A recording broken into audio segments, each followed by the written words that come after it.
Estudiantes, colegas, compañeros. Voy a dar inicio a esta conferencia sobre historia del consumo, teoría y conceptos, donde voy a hacer un recorrido sobre los conceptos principales utilizados en mi tesis de maestría y también en parte de lo que llevo de la tesis del doctorado. Que tiene que ver, pero yo ahorita les voy a explicar que una se enfoca más en el consumo y la otra en la historia del crédito, que es lo que estoy haciendo más recientemente. Voy a empezar con esta primera, esta primera filmina donde quiero empezar esta discusión que se empieza a dar en los años 80 en torno a los debates teóricos sobre el concepto de consumo, del consumo. No se había, digamos, discutido el consumo desde las ciencias sociales desde una forma más crítica hasta la década de 1980 y la concepción que hay hasta ese momento predominante es la de que el consumo es una consecuencia económica más de la era industrial y ya, ¿verdad? Eso era como la visión que se tenía del consumo a nivel teórico hasta ese momento. Y era una visión impartida más que nada de economistas, no había, digamos, participación en este tipo de conceptualización de científicos sociales como se iba a ver después de los años, a partir de la década de 1980, cuando empiezan a surgir nuevas definiciones desde la sociología y la antropología con autores como Hebich, Appadurai, Friedman, que no es Milton Friedman, ¿verdad? Es Jonathan Friedman, un antropólogo, y Miller, quienes empiezan a dar una explicación más amplia sobre el consumo al definirlo como un acto de apropiación y creación cultural.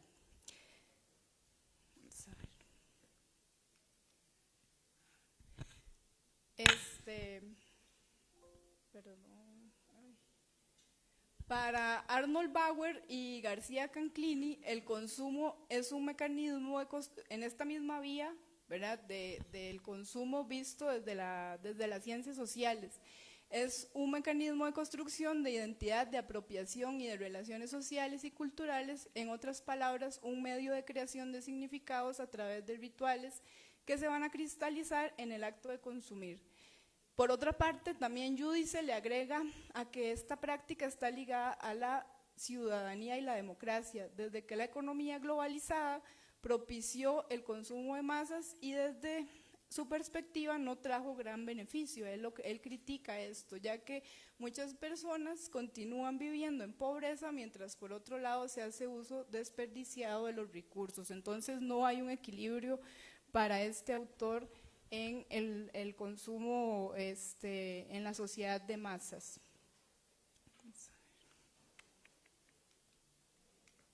Por otro lado, Samuel Bowles, Bowles, ahí me disculpan, es un economista, pero un economista crítico que va a contrarrestar la posición de los economistas tradicionales de previo a la década de 1980. Él va a decir que el consumo, determina el consumo como el resultado de una serie de reglas impuestas por los estados nacionales, empresas e instituciones que dictan lo que se tiene que hacer o ser para obtener el sustento, donde intervienen variables de género, ideología, edad y parentesco. Entonces, en ese sentido, el consumo va a ser una práctica sociocultural dentro de un entramado político y económico, y esa es, digamos, la visión de la cual parto yo para mis trabajos de investigación.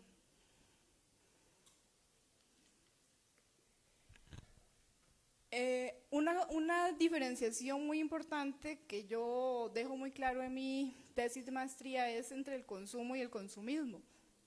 No sé si ustedes se habían puesto a pensar esa diferencia o si lo pensaban como igual, ¿verdad? Pero no son lo mismo, ¿verdad? El consumo es una cosa, ¿verdad? Y el consumismo es otra, y ya vamos a ver por qué. Según García Canclini, el consumo entonces es el momento en que termina la producción de bienes, donde se reproduce la fuerza de trabajo y aumenta el capital producto de las estrategias de mercadotecnia o de publicidad también, y de los grupos de poder económico que buscan incrementar sus beneficios. Y el consumismo, por su parte, Graeber dice que es el afán de las sociedades modernas de consumir bienes innecesarios con el fin de mostrarlos, y también señala que es la misma fuerza de producción capitalista que incita a este consumo de bienes innecesarios. Sí, creo que queda claro la diferencia entre el consumo y el consumismo, y es importante señalarlo porque ambos conceptos yo los analizo al menos en la tesis de maestría, y los diferencio también. Acerca de lo anterior, García Canclini expresa, además de tener necesidades culturalmente elaboradas, actuamos siguiendo deseos sin objeto, esto refiriéndose otra vez al consumismo. Y aquí vemos esa imagen o esa caricatura donde estas dos personas le dice una a la otra: me alegro de volver a verte. Dice: yo también, hace un año que no nos veíamos. Pero lo que hace una crítica es que realmente no se están ni siquiera viendo, ¿verdad? A pesar de que están al frente, por el montón de cosas que tienen encima, materiales, donde pareciera que lo más importante de exhibir es eso, lo que estaban consumiendo, y no digamos su ser, ¿verdad?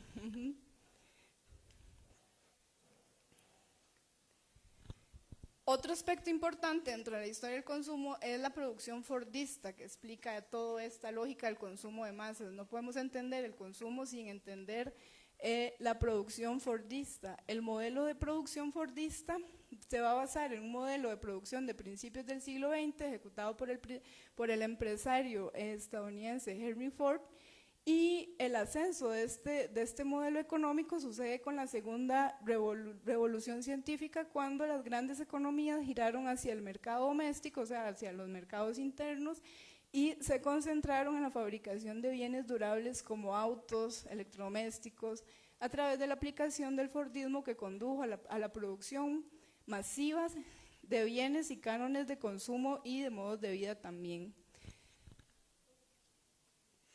De hecho, en la tesis de maestría yo me enfoco en 3 categorías de bienes industriales, que serían los electrodomésticos, la vestimenta manufacturada y los alimentos procesados. En la década más o menos del 50 al 80, esa es la expansión del consumo que yo analizo, es enfocada en esos bienes industrializados. El modelo de producción fordista entonces conduce a la creación de una sociedad de masas también. Ese es otro concepto que ahorita lo voy a retomar, la sociedad de masas, donde esta sociedad de masas es la que va a sostener este nuevo paradigma económico. El Fordismo entonces fue el modelo de producción que catapulta a Estados Unidos y lo convierte en el líder mundial a nivel, digamos, del capitalismo. Y este éxito se debió al gran impulso que le dio a la investigación tecnológica, que condujo a nuevas metodologías de mercadeo, investigación de mercados, tácticas publicitarias, crédito, que eso es el tema sobre el cual ahora más adelante voy a retomar, y entre otras invenciones, de acuerdo a lo que dice Madison.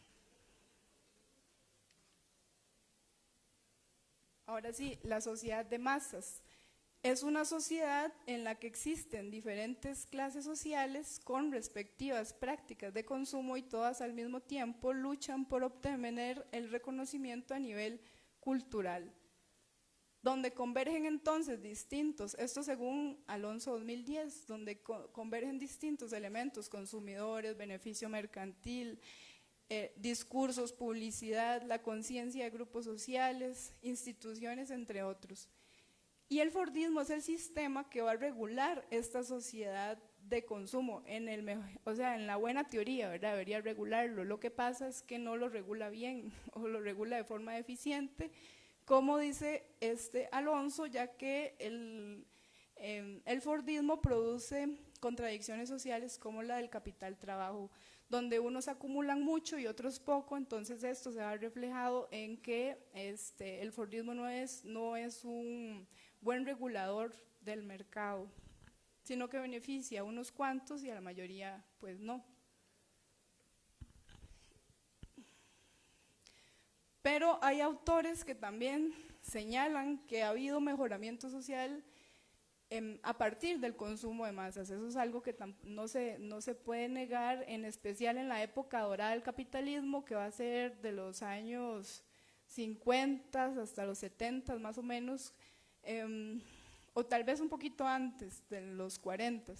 Alonso destaca que la relación entre el consumo y su relación con el mejoramiento de la calidad de vida de las personas en el mundo capitalista va a mejorar con esta sociedad de consumo. Enfatiza que hay un crecimiento de las clases medias y en su mayoría están conformadas por gente trabajadora como los obreros, y coincide que los comienzos del consumo de masas va a ser en las primeras décadas del siglo XX y se va a intensificar a partir de la década de los 50 en la mayor parte del mundo capitalista.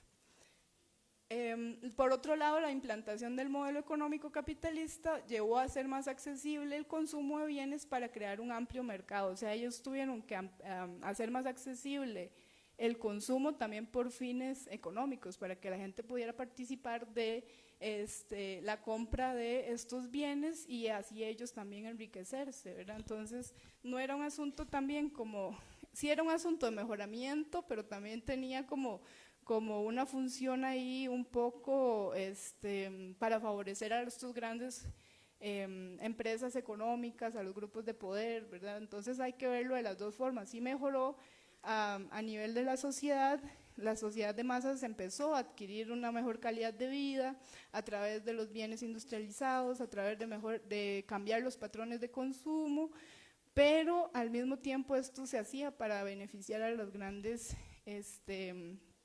emporios comerciales. Y con respecto al crédito y el consumo, tengo que decir que el Fordismo propicia un consumo vinculado a esta producción masiva en la primera mitad del siglo XX, y lo anterior conduce a una aparición del crédito. El crédito como una herramienta, o sea, una forma de reproducción social. Se provocó entonces la subordinación del ciclo de reproducción de la fuerza de trabajo al capital, o sea, una sumisión que obedece a un patrón de consumo que precisa el crédito en un mundo liderado por el Fordismo. En otras palabras, el crédito se da no como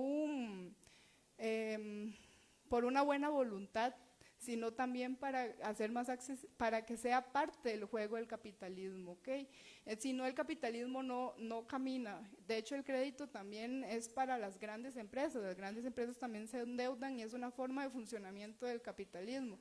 Y eso es lo que yo estoy tratando de empezar a analizar en Costa Rica, la función del crédito para el consumo, de los años 50 a los años 80 también, pero ya no tanto el consumo, la expansión del consumo, sino la expansión del crédito y el papel que va a tener el crédito en acceso a las viviendas, también acceso al consumo personal. Y vamos a ver. Con respecto a el consumo hace también, estoy hablando del crédito. El crédito hace que haya una contracción de la inversión social del Estado en temas de vivienda, salud, educación, pensiones. El acceso a bienes y servicios se ve determinado por la participación que van a tener los consumidores en mercados financieros. Y esto lo podemos entender como el crédito por parte de las entidades bancarias va a suplir tal vez el papel que tenía el Estado antes en suplir necesidades como de vivienda, sino que ahora se le va a dejar la responsabilidad al consumidor de forma individual, ¿verdad? Usted puede ir a acceder a un crédito y por su cuenta, o sea, el Estado no tiene que ayudarlo, usted tiene que ver cómo se inserta en esta lógica crediticia, y si no, pues queda fuera, ¿verdad? Es así como está funcionando ahora, o como ha funcionado el crédito, y por eso vemos como en la actualidad, si ustedes se dan cuenta, este gobierno en particular ha tenido estas medidas de no invertir, de invertir mucho menos en materias de temas sociales, en vivienda, por ejemplo, en educación, en salud, y esto obedece también para beneficiar a a orillar a la gente a tomar créditos y obligarlos de esta forma, dejando poco margen para que la gente pueda acceder a los beneficios que daba el Estado antes. Y por último, con respecto al neoliberalismo y el consumo, que es lo que estamos viviendo más en la actualidad, Irma Sandoval, de 2007, dice: el neoliberalismo no es un proyecto tecnocrático basado en la aplicación desinteresada de una ortodoxia económica, sino un proyecto donde los intereses y ambiciones de coaliciones rentistas se imponen a la racionalidad económica. Y esto conduce a que se acrecienten las desigualdades sociales y se den fuertes procesos de exclusión social, que es lo que les estaba diciendo. Quienes no pueden insertarse de manera formal en acceder a un crédito, entonces quedan fuera totalmente, quedan excluidos socialmente. Si no pueden acceder a un crédito para tener una casa, endeudándose con un X banco, entonces lo que les queda es ir a vivir en una zona urbano marginal o algo así, ¿verdad? Eso es lo que tratamos de decir en estas filminas. Y les quiero ya mostrar estas noticias más aterrizadas en la actualidad en Costa Rica, como dice la primera, de el 2023, mayo de 2023, según el INEC, la mitad de los hogares en el país tienen deudas, ¿verdad? Y eso tiene que ver también con esta lógica de que el Estado se está despreocupando de invertir en temas de materia social y está dejando que la gente vea a ver cómo hace, ¿verdad? Cómo resuelve sus necesidades económicas, necesidades de vivienda. Y estaba leyendo que la mayoría están endeudados por la vivienda, ¿verdad? Como dice ahí, de acuerdo con los datos de la Enfijo, la deuda con mayor peso relativo es la correspondiente a la vivienda donde reside el hogar. 46,1% del total están endeudados por vivienda. ¿Y esto qué quiere decir?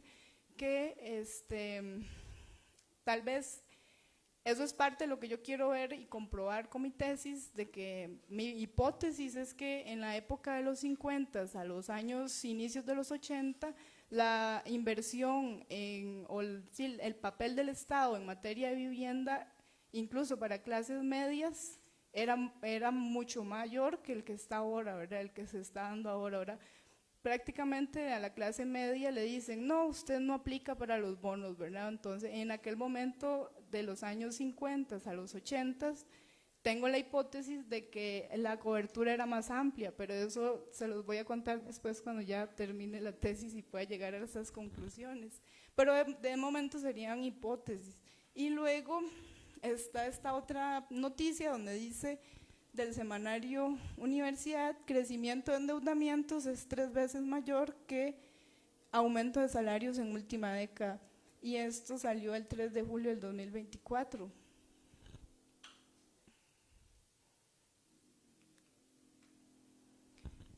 Ahora sí, por último, lo que les quiero señalar es las betas de estudio que hay sobre el consumo, que no solamente se limita a estudiar la economía, sino también tiene que ver con historia ambiental, con el ambiente, con el desperdicio de recursos, con los cambios energéticos, con también la historia empresarial. Se puede ligar del estudio del consumo y la historia de género, así como la historia social. De hecho, yo en mi tesis de maestría vinculé la historia económica, la empresarial, sí, la empresarial, pero no de forma profunda, sino tangencialmente empecé a hacer nexos entre la historia económica, la empresarial, la historia de género también y la social, que creo que son muy buenos elementos para redondear el tema del consumo y no limitar el consumo a algo meramente económico y como si las personas fuéramos nada más números, ¿verdad? Sino también de que ese consumo está afectando a personas. Por un lado sí está mejorando la calidad de vida, pero por otro está dejando excluidas a grandes porciones de la población que no pueden acceder a ese consumo, y eso tiene que ver hoy día también. El consumo me parece que tiene un papel muy importante a nivel civil, porque realmente quien queda excluido de consumir prácticamente no es visible como ciudadano, ¿verdad? Usted no puede ser ciudadano hoy día si usted no tiene dinero para ser partícipe del lugar de donde usted vive, ¿verdad? Y eso se ha vuelto un tema muy preocupante tal vez, porque entonces las personas son ciudadanos en tanto tengan dinero para demostrar que pueden ser partícipes de esa ciudadanía que está basada en una sociedad de masas, de consumismo, donde si usted no es parte de esto, entonces usted no es nadie, ¿verdad? Prácticamente. Y de esta forma llegaría al final de mi presentación y me gustaría ahora sí que tengamos un intercambio de preguntas sobre esto, tanto de colegas, estudiantes, aprovechando que están también mis estudiantes de Humanidades 2, que me pregunten, y también sobre el tema, y este tema está vinculado con lo que vamos a ver próximamente también en los cursos, que es sobre el neoliberalismo. Entonces, si alguien tiene alguna pregunta, pues bienvenida sea. Bueno, muchísimas gracias, profesora Daniela. Una exposición muy interesante y que nos dan una serie de ideas claves para, bueno, no interpretar solo la historia, sino incluso interpretar nuestro presente. Bueno, como parte de mi privilegio como moderador, voy a comenzar con las preguntas. Y una de estas es esa idea también muy sugerente de la diferencia entre consumo y consumismo, ¿verdad? Que ambas tienen una vertiente, por supuesto, cultural, pero si podrías ampliar eso, ¿verdad? ¿Cómo se estudian cada uno de estos fenómenos? Al menos a mí, para mi entender, el consumismo se vincula más con una ideología, y seguramente una de las ideologías más fuertes de nuestro presente, más allá de otras que también le compiten, y que se manifiesta en nuestro día a día, en nuestra relación con las redes sociales, en nuestras conversaciones, nuestras constantes vistas al marketplace o plataformas digitales. Entonces, bueno, para comprender un poco esta división y cómo se estudian ambos fenómenos, bueno, sería interesante ampliar un poco. No sé si alguien tiene más preguntas del público, si no, entonces… Bueno, entonces resuelvo una por una, ok. Bueno, con respecto al consumo y el consumismo, la diferencia claramente sí tiene un componente ideológico, como está diciendo el profesor Esteban. El consumo tiene que ver con una lógica capitalista, con donde la producción industrial llega al final, ¿verdad? Se produce un producto final y ahora sí lo que viene es el consumo, ¿verdad? Eso sería el consumo, como la parte final de la cadena de producción serial o la producción fordista. Y el consumismo tiene que ver más con un asunto de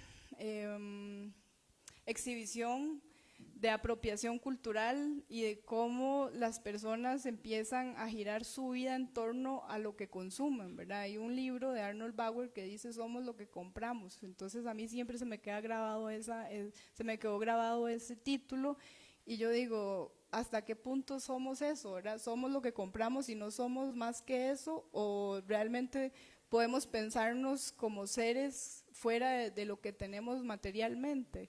Entonces, el consumismo es eso, querer encajar en esta lógica de sociedad de masas, donde quien tiene X marca o si no tenés el teléfono tal, entonces no estás a la vanguardia, ¿verdad? Entonces, en especial en los grupos jóvenes creo que es donde se ve esto, de que hay que tener X cosas o X ropa, X zapatos, si no, entonces no estás a la moda, no estás… Eso sería el consumismo, cómo las estrategias de marketing nos hacen creer que tenemos que tener todas esas cosas para poder encajar en esta sociedad. Ok, bueno, para continuar un poco en esta micro conversación, también surge otra idea también muy interesante con lo expuesto, que es la cuestión de los rituales. ¿verdad? Parte de esta ideología del consumismo es también el desarrollo de ciertos rituales consumistas y seguramente pronto vamos a tener uno, ¿verdad? De Black Friday, y ustedes han visto estos videos horribles en Estados Unidos, personas amonantadas para comprar pantallas. Y bueno, ¿qué nos puedes hablar sobre esta cuestión ya más cultural, precisamente de la ideología consumista, en términos de sentidos, de rituales, de patrones de consumo? Ya mencionaste algunos de estos, ¿verdad? De cómo comprar nos da, o se supone que nos da una identidad, ¿verdad? No es lo mismo comprar un Xiaomi, un Huawei, que comprar el último iPhone, ¿verdad? Yo creo que ojalá que nosotros no tengamos esos criterios ni estéticos ni éticos sobre el consumo, pero para muchas personas es eso, ¿verdad? Entonces, un poco ver esa visión, cómo se manifiesta esa ideología del consumismo en nuestro día a día. Bueno, tal vez esto lo puedo ligar con una parte que hice en la tesis de maestría, donde yo evidencio que el consumo también es utilizado para evidenciar el estatus, ¿verdad? El estatus social, o para querer anhelar, evidenciar que usted pertenece a cierto sector. De hecho, la publicidad juega un papel muy importante en que se lleguen a estos rituales, porque la publicidad es por donde primero entra esa ideología que la gente cree que lo que dicen, no sé, los comerciales, la publicidad en redes, bueno, la televisión, tiene que alcanzar ese modelo que está ahí de persona, ¿verdad? Normalmente se ven felices cuando, no sé, aparecen, no sé, anuncios de lavadoras, de televisión, o cosas de estas, de pantallas, la gente se ve feliz, entonces tal vez la gente cree que entonces si se compra la pantalla va a ser feliz, entonces hay como también un asunto psicológico, que tal vez yo no me he metido en eso, aunque he leído artículos que hablan del papel psicológico que hay dentro del consumo, y a nivel cultural también, ¿verdad? Evidenciar cómo usted pertenece a X grupo y se diferencia de ese grupo por medio del consumo. Y eso es lo que podría decir ustedes. Muchas gracias, Daniela. Y también una última idea que también me llamó mucho la atención con estos diferentes aspectos o vertientes para estudiar precisamente esto, el consumo, que es la cuestión del género, ¿verdad? Y bueno, en los últimos años ha surgido toda una polémica sobre esto que se llama el impuesto rosa, ¿verdad? Que simplemente un Gillette, ¿verdad? Una rasuradora de color rosa cuesta mucho más que una de color azul o negra. Y bueno, que se ha conceptualizado como precisamente eso, como un impuesto rosa, y que el consumo evidentemente viene anclado con unas diferenciaciones de género. Y bueno, parte de tus investigaciones has trabajado precisamente eso, ¿verdad? El consumo diferenciado, cómo se publicita de manera muy diferente ciertos productos que se supone que van destinados para mujeres, otros para hombres, y bueno, también para conversar un poco sobre esto.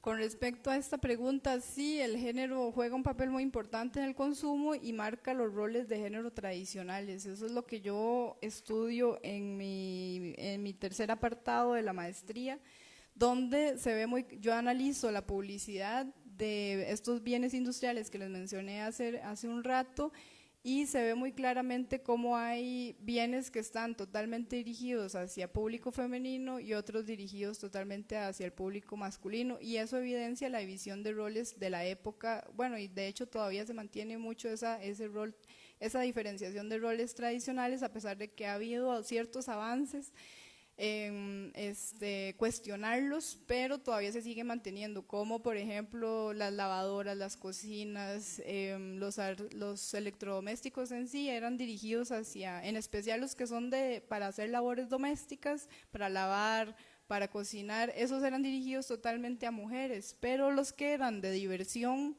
como los radios, las televisiones, esos sí eran como más dirigidos hacia a la familia en general. Y pero usted nunca veía una publicidad de una lavadora dirigida a un hombre, por ejemplo, y yo creo que todavía cuesta mucho todavía verlo. Uno, si le pone atención a la publicidad, todavía sigue marcando eso, de que si es un anuncio sobre Suavitel o algo así, tiene que salir una mujer, un niño, ¿verdad? Y tiene que hacer apelación a la madre también, a la madre, a la esposa, a la ama de casa. Y por el otro lado, cuando son artículos en la vestimenta sí se veía muy diferenciado, yo revisé muy a propósito periódicos en las semanas de cuando se celebraba el Día del Padre y se celebraba el Día de la Madre para ver qué publicitaban en esas fechas. Y claro, para la mamá era regalarle una lavadora, regalarle una cocina, una batidora, y para los papás era regalarle una camisa, una corbata, pero nunca regalarle una lavadora o una cocina, ¿verdad? Entonces ahí se veía muy marcado la diferenciación de roles de género, y ahí podemos ver cómo el papel que tiene la publicidad a nivel ideológico también es muy fuerte. Sí, muy interesante porque, bueno, uno también podría vincularlo con los consumos actuales, ¿verdad? ¿Qué está pasando con nuestro consumismo actual y qué se diferencia de esta última fase de la década de los 80, el avenimiento del neoliberalismo? Y han surgido fenómenos, ¿verdad? Que ya no es solo la fast food, ¿verdad? La comida rápida, sino ahora se habla de fast fashion y comprar ropa a lo loco en condiciones laborales pésimas y de un uso de posiblemente una vez. Entonces, si nos podrías hablar un poco de esos patrones culturales de consumo actuales, cuáles son las diferencias con etapas anteriores y, claro, ¿verdad? ¿Cuáles son, que ya los he comentado bastante, pero un poco sobre esos impactos socioambientales, ¿verdad? De este nuevo consumismo? Bueno, tal vez eso sería aventurarme un poco más fuera de mi época de estudio, pero lo voy a intentar. Entonces, bueno, me parece que los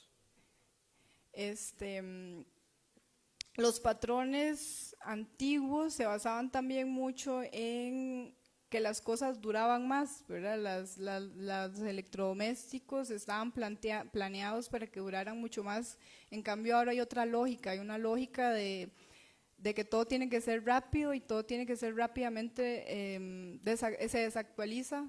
Los ritmos ¿cómo se llama esto?, de caducidad de las cosas son diferentes a los de la época que yo estudié. Ahora todo dicen incluso que está programado para que esta computadora dure 5 años, ¿verdad? Y en 5 años va a dar fallos porque está programada para eso.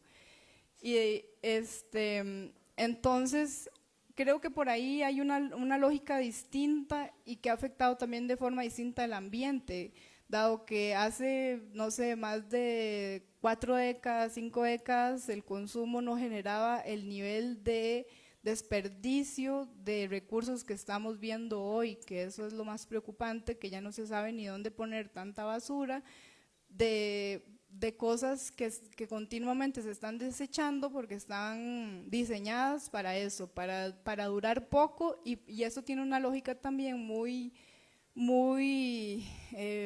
vinculada a generar réditos para generar la mayor cantidad de réditos para los grupos empresariales que se dedican a la producción de este tipo de bienes. Entonces creo que por ahí va la respuesta.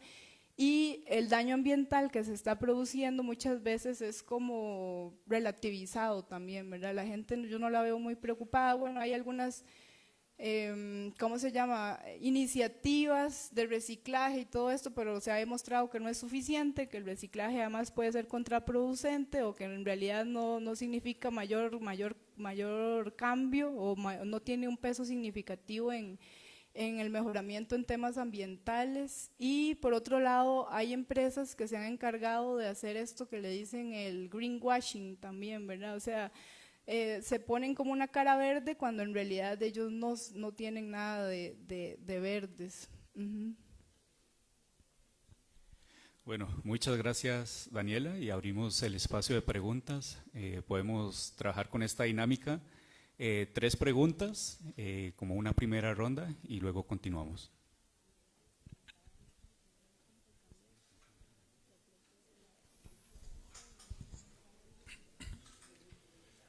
mi pregunta es, ¿usted cree que el concepto de necesidad en la teoría del consumismo es diferente de lo que era hace 50 años?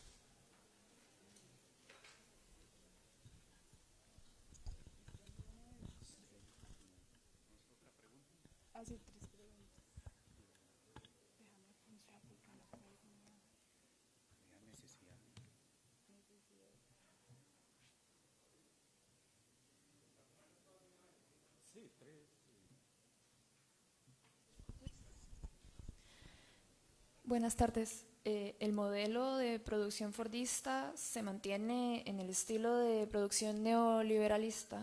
¿Puede dar algunos ejemplos?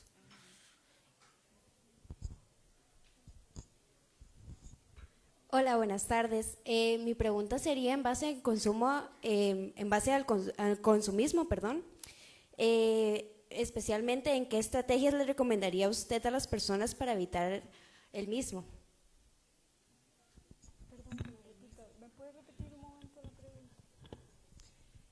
¿Qué estrategias le recomendaría usted a las personas para evitar el consumismo?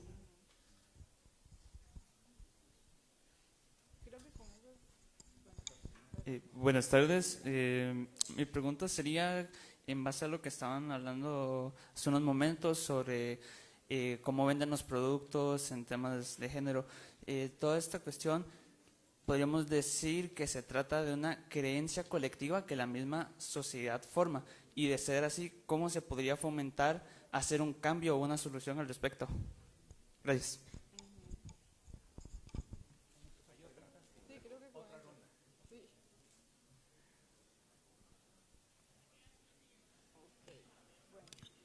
Muy buenas preguntas en realidad.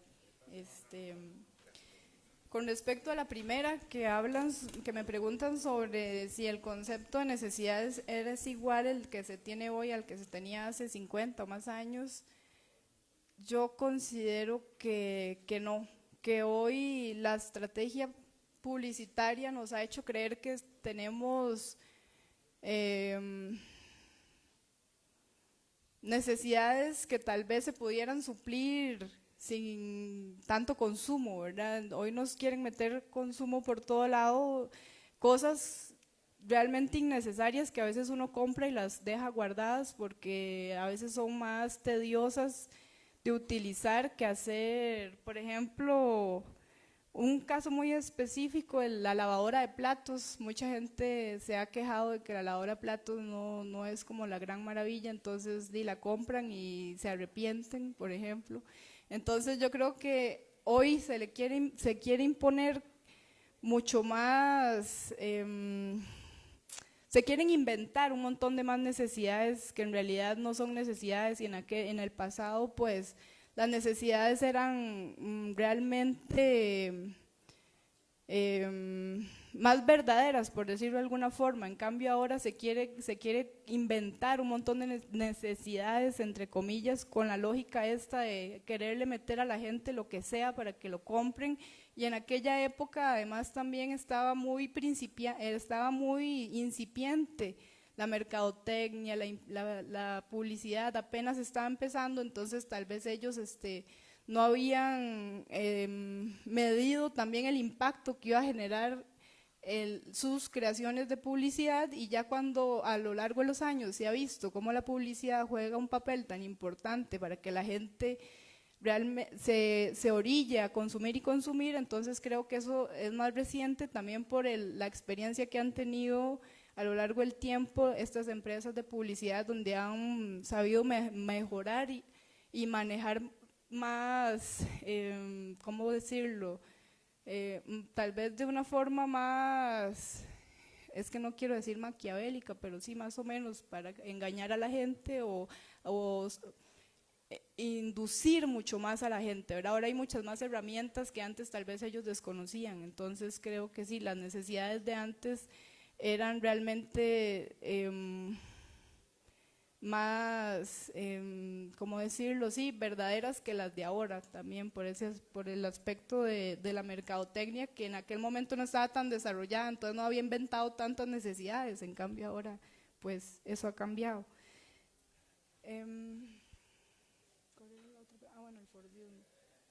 Con respecto a la pregunta del Fordismo, de que si cómo se mantiene ahora, pues he leído que ahora el Fordismo sí se mantiene, pero se ha diversificado. Ya el generar bienes de forma serial, todos iguales, ya eso no se hace tanto como antes, porque la gente quiere diferenciarse, la gente no quiere estar toda igual, ¿verdad? Entonces eso en un artículo lo leí de que la producción industrial se ha diferenciado de acuerdo a diferentes mercados, ya no producen en cantidades gigantescas un mismo producto, sino que van haciendo estudios de mercado y van viendo como cuáles productos son para este mercado, cuál para otro, y no generan uno igual para todos, sino tratan de adaptarse a diferentes a diferentes públicos, por decirlo de alguna forma, y en el pasado no era así,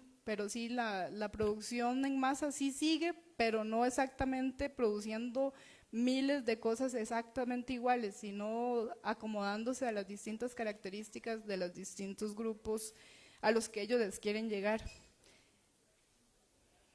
Y las estrategias para evitar el consumismo, bueno,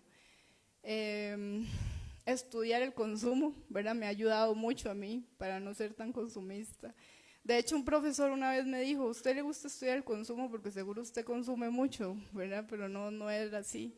En realidad no era así, era todo lo contrario, era porque yo tenía una preocupación por eso mismo, por el despilfarro, por ver cómo la gente, para mí todavía sigue siendo muy ilógico, cómo la gente se llega a golpear y casi hasta matar por un televisor, ¿verdad? Por una pantalla. Eso parece totalmente irracional, pero a eso es lo que ha llegado esa publicidad, esa enajenación que viene desde el aparato ideológico neoliberal, capitalista, como le quieras decir, donde si usted no tiene las herramientas para interpretar esto de forma crítica, usted se va a ir a pelear por una pantalla ahora en Black Friday, digamos. Pero si usted tiene las herramientas, hay que leer, ¿verdad? Yo te diría, hay que leer no solamente sobre consumo, leer lo que los profesores les ponemos a leer aquí, que a veces no quieren leer, ¿verdad? Incluidos mis estudiantes, lean, se los recomiendo. Leer los va a hacer, leer no cualquier cosa, ¿verdad? No leer cosas, en internet ahora hay un montón de cosas que no sirven para nada, y también como si ustedes, creo que qué bueno que me haces esa pregunta y que tengo aquí estudiantes de generales y de humanidades, y yo creo que los profesores que están aquí me lo van a agradecer también, porque todos nos quejamos de lo mismo, de que ustedes no leen, ¿verdad? Vienen a las clases sin leer. Y entonces, ¿cómo quieren que ustedes fomenten un criterio crítico, valga la redundancia, si no tienen las herramientas de una lectura que es académica, que es hecha por un, no sé, antropólogo, un sociólogo que dedicó toda su vida a estudiar un tema para dar una visión académica, que no es nada fácil escribir, que no es nada fácil estudiar, y ustedes están desperdiciando la oportunidad de leer a estas personas para que están dando una opinión crítica sobre lo que sea, sobre el sistema actual, por ejemplo, y si ustedes no leen eso y se quedan con lo que ven en las noticias, se quedan con lo que ven en Instagram, se quedan con lo que ven en Facebook, no van a tener las herramientas para saber cómo ser un mejor ciudadano, cómo evitar ser consumista. Bueno, yo voy a hablar por mí, lo que yo hago, ¿verdad? Yo trato de no consumir cosas en la medida de lo posible, aunque ahora en este momento de la historia es muy difícil consumir cosas que no sean procesadas, pero trato de no consumir cosas procesadas, trato de comprar ropa de segunda mano también, no me gusta comprar ropa nueva, a menos de que sea muy necesario. ¿Qué más? ¿Qué más les puedo decir? Reciclo también, aunque yo sé que hay gente que dice que eso no sirve para nada, pero por lo menos para ayudar un poquito, yo pienso que sí sirve. Entonces yo separo la basura, la reciclo. ¿Qué más hago? Trato de no desperdiciar en general el agua en mi casa, la luz, paso pagando las luces. que a veces me dicen que tengo como una manía, ¿verdad? Sobre eso. Paso apagando luces, no me gusta dejar las luces prendidas, ni siquiera el videobeam cuando estoy en clases. Yo, si no lo estoy usando, lo apago. Yo he visto gente que más bien lo deja ahí, dale y dale y dale, eso es un gasto energético pues innecesario. Esas pequeñas acciones creo que van convirtiéndose a la larga en alguna aporte, o yo esperaría eso, ¿verdad? Y con respecto a la última pregunta sobre el género, de que si esto viene como, ¿cómo podemos hacer para cambiarlo, verdad? Más si viene si está tan entronizado en la sociedad y en las mentes y en la mentalidad. Bueno, los profesores de historia que me enseñaron sobre las mentalidades colectivas decían una cosa, y tiene mucha razón: lo que más cuesta que cambie en el tiempo es la mentalidad de la gente. Y pueden pasar siglos y la gente va a pensar de esa misma manera sobre X tema, y eso creo que es lo que ha estado pasando sobre los roles de género.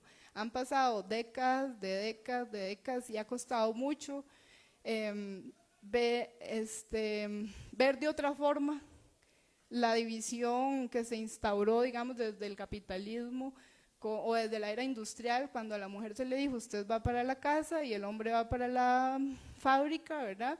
Usted cuida a los chiquitos y yo me voy a trabajar. Y eso ha costado muchísimo de cambiar, aunque se han dado algunos avances, ¿verdad? Se han dado algunos avances, en especial en las generaciones más nuevas, y yo creo que ese cambio que ustedes me estaban diciendo lo van a tener que hacer ustedes también, ¿verdad? Si ustedes son las nuevas generaciones que tienen que ir cambiando esa mentalidad en sus propias vidas, y así cuando ustedes lleguen a más grandes, no tener una mentalidad distinta sobre los roles de género y no creer que la división tradicional de género es la que hay que seguir porque así lo hizo mi papá, lo hizo mi abuelo y ahora yo, ¿verdad? Sino que también nosotros podemos ser agentes de cambio, ¿verdad? Entonces creo, por ahí va el cambio, creernos nosotros mismos agentes de cambio y echar a andar, ¿verdad?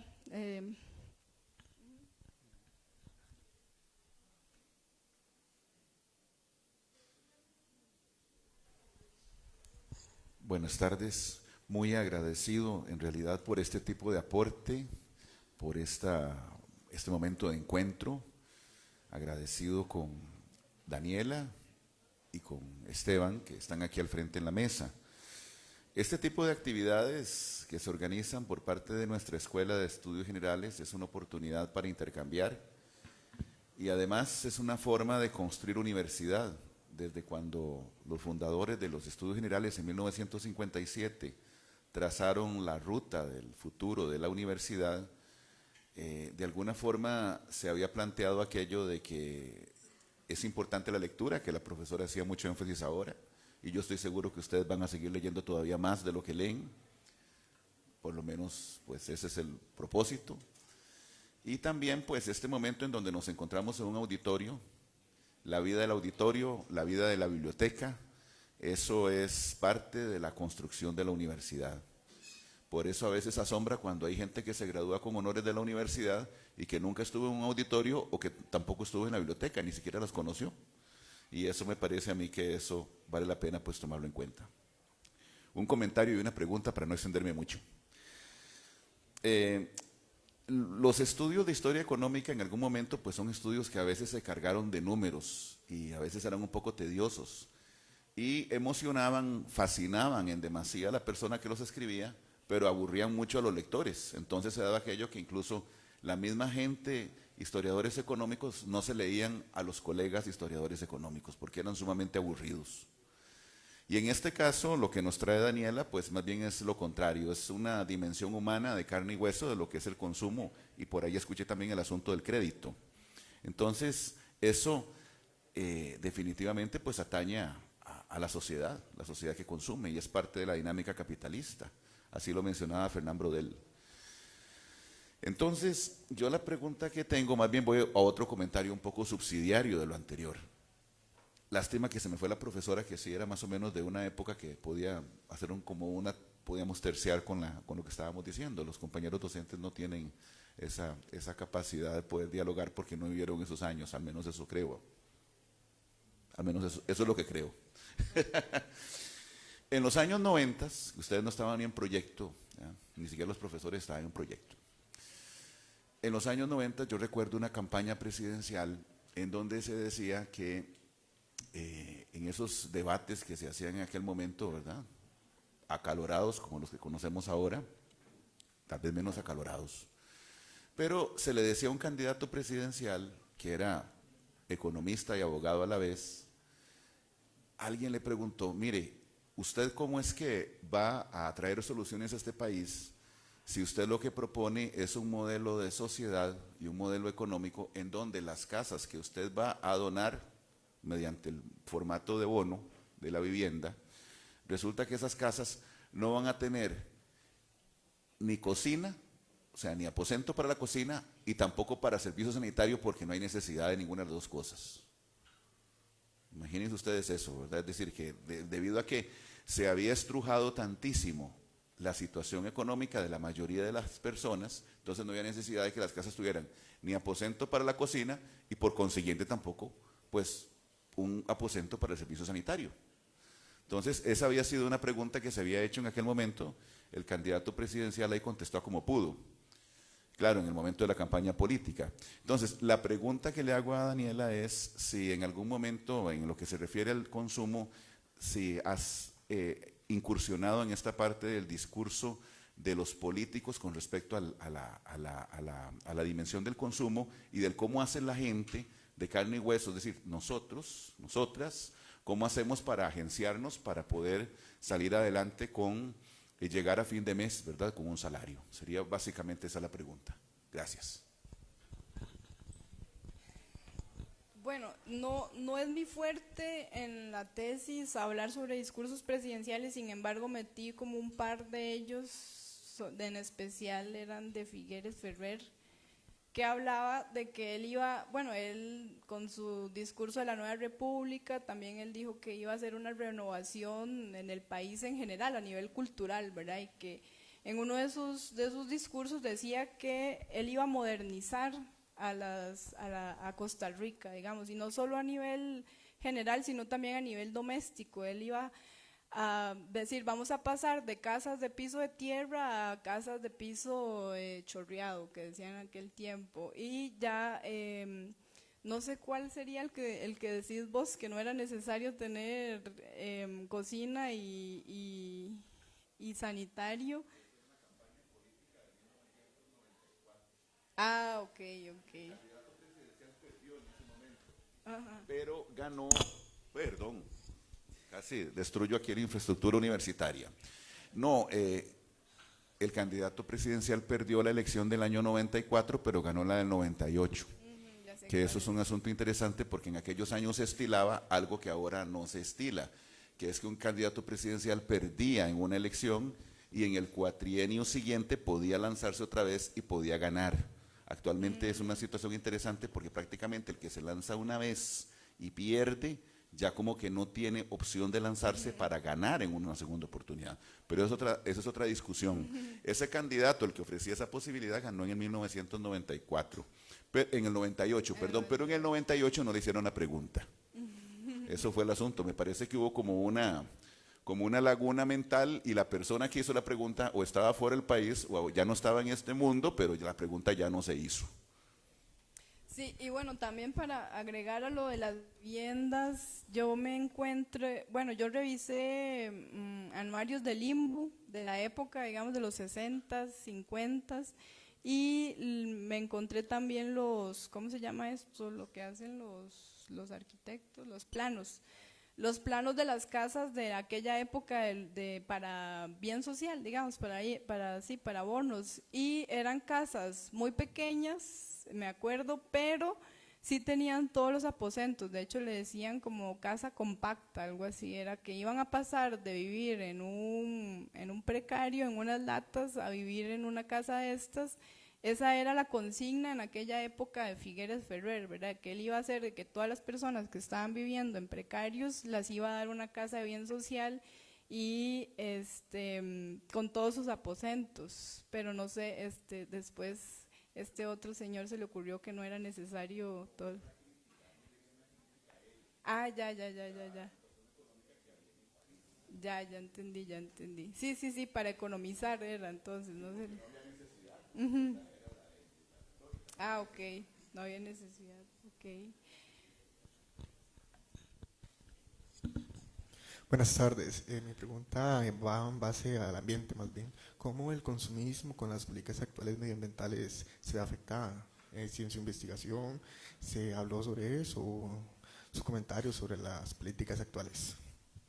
¿Cómo el consumismo qué? Que no te escuché bien. En el consumismo Ajá. con las políticas medioambientales internacionales o de país. Ya que usted tocó el tema de cómo las industrias vienen y muestran una cara verde con el medio ambiente o algo así. Entonces quería ver si se estudia un poquito más. Sí, ese tema realmente pues, está fuera de mi periodo de investigación porque es un tema más reciente, ¿verdad? Del siglo XXI, por ahí. Entonces, no sé en términos ambientales las medidas que se han tomado. Bueno, lo que sé a nivel país está esta marca Essential Costa Rica, ¿verdad? Que pretende mostrar que Costa Rica es un paraíso verde, donde aquí no se violentan los derechos ambientales y todo eso, pero más allá de eso, creo que en materia ambiental más bien el país está muy atrasado y además es peligroso el resto de América Latina pelear por el ambiente porque a la de menos uno puede amanecer muerto, ¿verdad? También. Entonces creo que el Estado como que ha dejado vacíos muy grandes con respecto a las políticas ambientales de hecho, bueno, ahora no quiero meterme en ese tema, pero lo que ha estado pasando en Gandoca Manzanillo creo que lo explica muy bien. Si hubiese una, ¿cómo le digo? Una ley realmente que se aplicara para proteger el ambiente, creo que no se darían ese tipo de escándalos, pero sí el país, y no es solo un asunto del país, yo diría que casi que en todo el mundo está pasando lo mismo, en América Latina. Hay como un vacío muy grande y si hay leyes, pues se las brincan también en cuanto al ambiente y eso tiene que ver con el sistema en el que estamos, que es un sistema voraz, es un sistema que quiere acabar con todo, ¿verdad? O sea, no tiene límites, pero ese sistema no ha entendido que sí, que estamos llegando al límite, ¿verdad? Que la Tierra tiene un límite y lo estamos tocando a pesar de que hay gente que dice que no, que eso es un invento, ¿verdad? De los que niegan, por ejemplo, el cambio climático.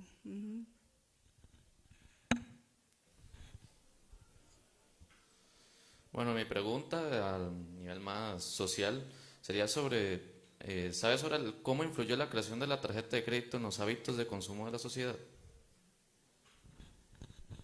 Bueno, esa es una pregunta muy, muy buena, que casi se podría convertir en un tema de investigación también, pero excede mi periodo, porque yo llego hasta los 82 por ahí, que es cuando terminó el periodo. Bueno, en la tesis de maestría llego al 84 y en la del doctorado estoy planteando más bien llegar hasta el 82. Y creo que la aparición de las tarjetas de crédito es posterior, creo que es 90, 2000 por ahí. Bueno, tal vez Agüero se acuerde de eso. Sí. Más o menos. Y no podría responderte, tendría que, de hecho, no he visto, tendría que buscar información, tal vez en Costa Rica, si haya algo sobre este tema, sería interesante, pero tendría que buscar y no sé si en Costa Rica haya alguien que haya estudiado este tema de las tarjetas del crédito del consumo y cómo, digamos, han impactado a nivel social, ¿verdad? A nivel social, pero académicamente desconozco, tendría que buscar.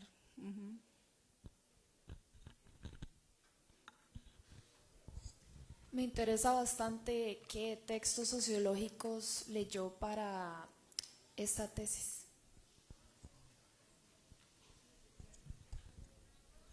De los principales, tal vez este que mencioné, Somos lo que compramos, de Arnold Bauer, que es bastante, yo diría, sociológico y cultural.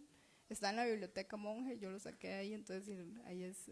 También creo que se puede conseguir de forma virtual y es un muy buen libro que habla sobre todo esto de la cultura material desde el siglo XX, tiene todo el siglo XX prácticamente. Y ahorita ese es el que tengo más en la mente, pero sí, a ver, tengo otro. El de Alonso, el que mencioné, a Enrique Alonso. No me acuerdo bien el título, pero ese de Enrique Alonso también habla sobre el consumo y es un muy buen libro. Usted puede poner Enrique Alonso consumo siglo XX y te va a aparecer porque yo lo conseguí virtualmente y se puede descargar libre y ese también es otro libro muy bueno.